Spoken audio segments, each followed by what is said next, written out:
2026 world cup ആരാധകരുടെ ബാഹുല്യം കാരണം നിറഞ്ഞാടുന്ന ഫ്ലെക്സുകളും അതോടൊപ്പം തന്നെ വമ്പിച്ച ആവേശവുമാണ് നമുക്ക് കാണാൻ സാധിക്കുന്നത്. ഇത്തരം ആവേശത്തിനിടയിലും സംഘപരിവാരം പതിവ് പോലെ വർഗീയത പറയാനും വിദ്വേഷം നടത്താനും യാതൊരു മടിയും കാണിക്കുന്നില്ല, അതിലൊരു കുറവും വരുത്തുന്നില്ല എന്നതാണ് നമ്മൾ കണ്ടുകൊണ്ടിരിക്കുന്ന കാഴ്ച. നേരത്തെ KSEBക്കെതിരെ വളരെ ക്രിയാത്മകമായി ഒരുപക്ഷെ നമ്മൾ കണ്ടു കഴിഞ്ഞാൽ വസ്തുതാനിഷ്ഠമായ നിഷ്പക്ഷമായ വിലയിരുത്തൽ എന്നൊക്കെ തോന്നിപ്പോയ ചില ആളുകളുണ്ടായിരുന്നു. KSEBയെക്കുറിച്ച് ചമ്പൽക്കൊള്ളക്കാരെന്നൊക്കെ പറഞ്ഞുകൊണ്ട് വിശേഷിപ്പിച്ചുകൊണ്ട് സാമൂഹിക മാധ്യമങ്ങളിൽ നിറഞ്ഞാടിയ അത്തരം ആളുകൾക്കൊക്കെ ഇപ്പോൾ ഫിഫ വേൾഡ് കപ്പിലെ ചില ആളുകളുടെ ഗോളടിച്ചതിന് ശേഷം യമാലിനെ പോലെയുള്ള ആളുകൾ സുജൂദ് ചെയ്യുന്നത്, അല്ലെ മറ്റുള്ള ആളുകൾ സുജൂദ് ചെയ്യുന്നതും അവരുടെ ആരാധനയുമായി ബന്ധപ്പെട്ടുകൊണ്ട് ദൈവത്തിന് സ്തുതിയൊക്കെ നന്ദിയൊക്കെ രേഖപ്പെടുന്നത് വലിയൊരു വിവാദമായി തോന്നുകയാണ്. അതെന്തോ ജിഹാദ് പോലെ തോന്നുകയാണ്.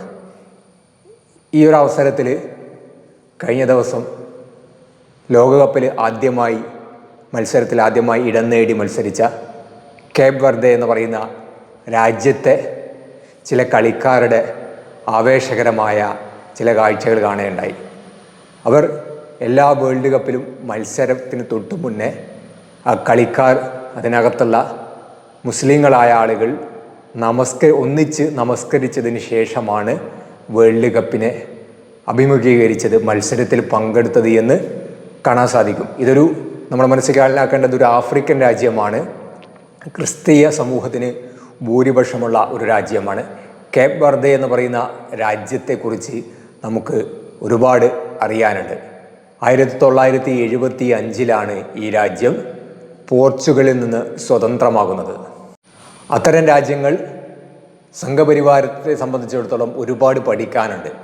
മതം നോക്കി ഇവിടെ പൗരത്വം നൽകുന്ന അല്ലെ സംഘപരിവാര പ്രൊഫൈലുകൾക്കെതിരെ, സംഘപരിവാര ഭരണകൂടത്തിനെതിരെ വിമർശിക്കുന്ന ആളുകൾക്ക് അത് മുസ്ലിമല്ല, ന്യൂനപക്ഷമല്ല, ഹൈന്ദവ സമൂഹത്തിൽപ്പെട്ട ആളുകൾ ആണെങ്കിൽ പോലും അവർക്ക് പോലും പൗരത്വം നിഷേധിക്കുന്ന കാലഘട്ടത്തിലാണ് നമ്മളിപ്പോൾ ഉള്ളത്. ഏറ്റവും അവസാനമായി നമുക്ക് വായിക്കാൻ കഴിഞ്ഞ വാർത്ത, ടെലിഗ്രാഫ് എന്ന് പറയുന്ന പത്രത്തിൻ്റെ മാധ്യമപ്രവർത്തകൻ R രാജഗോപാലിന് പാസ്പോർട്ട് നിഷേധിച്ചതും പൗരത്വം നിഷേധിക്കാനുമുള്ള നടപടിയാണ് കേന്ദ്രം കൈക്കൊണ്ടുകൊണ്ടിരിക്കുന്നത്. ഭരണകൂടത്തിൻ്റെ കൊള്ളരുതായ്മകൾ എടുത്തു കാണിച്ചു, തൻ്റെ കൃത്യമായ മാധ്യമ നിർവഹിച്ചു എന്ന ഒരു തെറ്റ് മാത്രമേ അദ്ദേഹം ചെയ്തിട്ടുള്ളൂ. അദ്ദേഹത്തെ പോലെയുള്ള ആളുകളെ വേട്ടയാടുന്ന ഒരു കാഴ്ച. അതേ അവസരത്തിൽ മറ്റ് രാജ്യങ്ങളിൽ അവരവരുടെ ആരാധന സ്വാതന്ത്ര്യം കളിക്കളത്തിൽ പോലും, അല്ലെങ്കിൽ അവർ വിശ്വാസപരമായ കാര്യം കളിക്കളത്തിൽ പോലും അനുവദിക്കുമ്പോൾ അത് കണ്ട് ഇവിടെയുള്ള സംഘപരിവാരം വിരളി മൂടുന്ന ഒരു കാഴ്ചയാണ് നമുക്ക് കാണാൻ സാധിക്കുന്നത്. സംഘപരിവാരം ഭരണസാധ്യതയില്ലാത്തടുത്ത് കാവ്യവൽക്കരണം നടത്തുന്ന ഒരു കാഴ്ചയും, അല്ലെങ്കിൽ സംഘപരിവാരത്തിന് വേണ്ടി കാവ്യവൽക്കരണം നടത്തുന്ന ഒരു കാഴ്ചയും നമുക്കിവിടെ കാണാൻ സാധിക്കും. അതേപോലെ പൗരത്വത്തിൻ്റെ പേരിൽ ആളുകളെ പുറത്താക്കാൻ വേണ്ടി പാസ്പോർട്ട് പോലും ഒരു രേഖയായി സ്വീകരിക്കുന്നില്ല. പൗരത്വത്തിന് ആധാർ കാർഡ് രേഖയല്ല, അതേപോലെ ഡ്രൈവിംഗ് ലൈസൻസ് രേഖയല്ല, ഇലക്ഷൻ ഐഡൻറ്റിറ്റി കാർഡ് രേഖയല്ല, റേഷൻ കാർഡ് രേഖയല്ല, ഇപ്പോൾ പാസ്പോർട്ടും ഒരു രേഖയായി സ്വീകരിക്കാൻ കഴിയില്ലെന്ന്. ഒരു ഇന്ത്യൻ പൗരനല്ലാതെ മറ്റൊരു പൗരന്, അമേരിക്കൻ പൗരനോ അല്ല ചൈനീസ് പൗരനോ പാകിസ്ഥാൻ പൗരനോ ഇന്ത്യൻ പാസ്പോർട്ട് കിട്ടുമോ അല്ലെ അപേക്ഷിക്കാൻ കഴിയുമോ എന്നുള്ള യുക്തിക്ക് നിരക്കുന്ന ചോദ്യം പോലും ഭരണകൂടത്തെ സംബന്ധിച്ചിടത്തോളം ചോദിക്കാനുള്ള കോമൺ സെൻസ് ഇല്ലാത്ത ഒരു നിലപാട് നമുക്കിവിടെ കാണാൻ സാധിക്കും. ഇത്തരം കളിക്കാർ കളികളിൽ ആവേശമായി അവരവരുടെ വിശ്വാസത്തെ നിലനിർത്തിക്കൊണ്ട് കളിക്കളത്തിലിറങ്ങുമ്പോൾ അതിനെപ്പോലും പ്രകോപനപരമായി സ്വീകരിക്കാനാണ് സംഘപരിവാരം ആഗ്രഹിക്കുന്നത്. ഇവിടെ പൊതുസ്ഥലങ്ങളിൽ പോലും ആരാധന നടത്തുന്നത്, മുസ്ലിങ്ങൾ ആരാധന നടത്തുന്നത്, അതായത് ഏതെങ്കിലും മാളുകളിലോ അല്ലെങ്കിൽ വേറെ റെയിൽവേ സ്റ്റേഷനിലോ എവിടെയെങ്കിലൊക്കെ ഒരു സൈഡിൽ നിന്നുകൊണ്ട് നമസ്കാര സമയമായാൽ ഒരു 2 റക്അത്ത് നിസ്കരിക്കുന്നത് പോലും വലിയ കുറ്റകൃത്യം പോലെ കാണുന്ന ഒരു സംഘപരിവാരം ഇതൊക്കെ കണ്ടുപഠിക്കേണ്ടതുണ്ട്. പൊതുവിടങ്ങളിൽ മദ്യപിക്കുന്നതിനോ കഞ്ചാവ് അടിക്കുന്നതിനോ ലഹരി ഉപയോഗിക്കുന്നതിനോ ഉത്തരേന്ത്യൻ സംസ്ഥാനങ്ങളിലോ മറ്റു പ്രദേശങ്ങളിലും യാതൊരു പ്രശ്നവുമില്ല.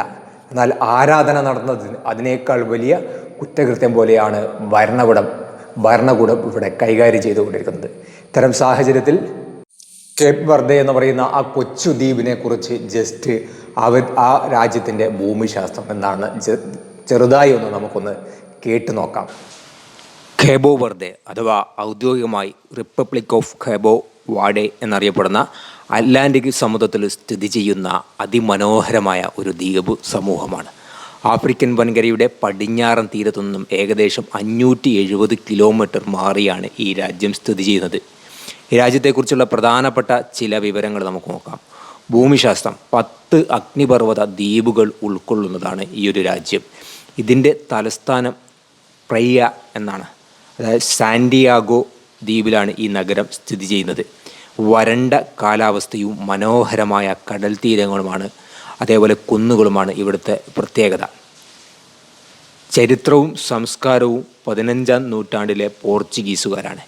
ഈ ദ്വീപുകളിൽ ആദ്യമായി ജനവാസം തുടങ്ങിയത് ഈ പോർച്ചുഗീസുകാരാണ്. അതിനു മുമ്പ് ഇവിടെ മനുഷ്യവാസം ഉണ്ടായിരുന്നില്ല. അതുകൊണ്ട് തന്നെ പോർച്ചുഗീസ് ആഫ്രിക്കൻ സംസ്കാരങ്ങൾ ചേർന്ന ഒരു സമ്മിശ്ര സംസ്കാരമാണ് ഇവിടെയുള്ള ജനങ്ങൾക്കുള്ളത്. 1975-ലാണ് ഈ രാജ്യം പോർച്ചുഗലിൽ നിന്ന് സ്വാതന്ത്ര്യം നേടിയത്. ഭാഷയും ജനങ്ങളും ഔദ്യോഗിക ഭാഷ പോർച്ചുഗീസാണ്. എന്നാൽ പ്രാദേശികമായി ആളുകൾ സംസാരിക്കുന്നത് കബു വെർദി എന്ന് പറയുന്ന ഒരു ഭാഷയാണ്. ഇവിടുത്തെ ജനങ്ങൾ പൊതുവെ വളരെ സൗഹാർദ്ദപരമായി പെരുമാറുന്നവരാണ്. സമ്പദ് വ്യവസ്ഥ നോക്കുകയാണെങ്കിൽ വിനോദസഞ്ചാരമാണ് ഇവിടുത്തെ പ്രധാനപ്പെട്ട വരുമാന മാർഗം. യൂറോപ്പിൽ നിന്നും മറ്റു ധാരാളം സഞ്ചാരികൾ ഇവിടുത്തെ ബീച്ചുകളിൽ കാണാൻ എത്താറുണ്ട്. ഇതുകൂടാതെ സേവന മേഖലയും മത്സ്യബന്ധനവുമാണ് മറ്റ് പ്രധാനപ്പെട്ട വരുമാന മാർഗങ്ങൾ. സംഗീതത്തിന് ഏറെ പ്രാധാന്യമുള്ള ഒരു നാടാണിത്. മോർണ എന്നറിയപ്പെടുന്ന ഒരു തരം വിഷാദാത്മകവും എന്നാൽ മനോഹരവുമായ ഒരു സംഗീത ശൈലിയാണ് ഇവിടെ രൂപം കൊണ്ടത്. ലോകപ്രശസ്ത ഗായിക നെസാരിയ എവോറ എന്ന് പറയുന്ന ഒരു സംഗീതജ്ഞ ഈ നാട്ടുകാർ. 2013 ഈ രാജ്യം തങ്ങളുടെ ഔദ്യോഗിക നാമം ഇംഗ്ലീഷിലെ കേപ്പ് വെർദെ എന്നതിൽ നിന്നും പോർച്ചുഗീസ് രൂപമായ കേബോ വെർദെ എന്ന രൂപത്തിലേക്ക് അന്താരാഷ്ട്ര സമൂഹത്തിൽ മാറ്റം വരുത്തുകയുണ്ടായി. ഈ രാജ്യത്തെക്കുറിച്ചുള്ള ചെറിയൊരു വിവരങ്ങൾ മാത്രമാണ് നൽകിയത്. വീഡിയോ ഇഷ്ടപ്പെട്ടാൽ ഒന്ന് ലൈക്ക് ചെയ്യാനും ചാനൽ ഒന്ന് ഫോളോ ചെയ്യാനും സബ്സ്ക്രൈബ് ചെയ്യാനും മറക്കണ്ട.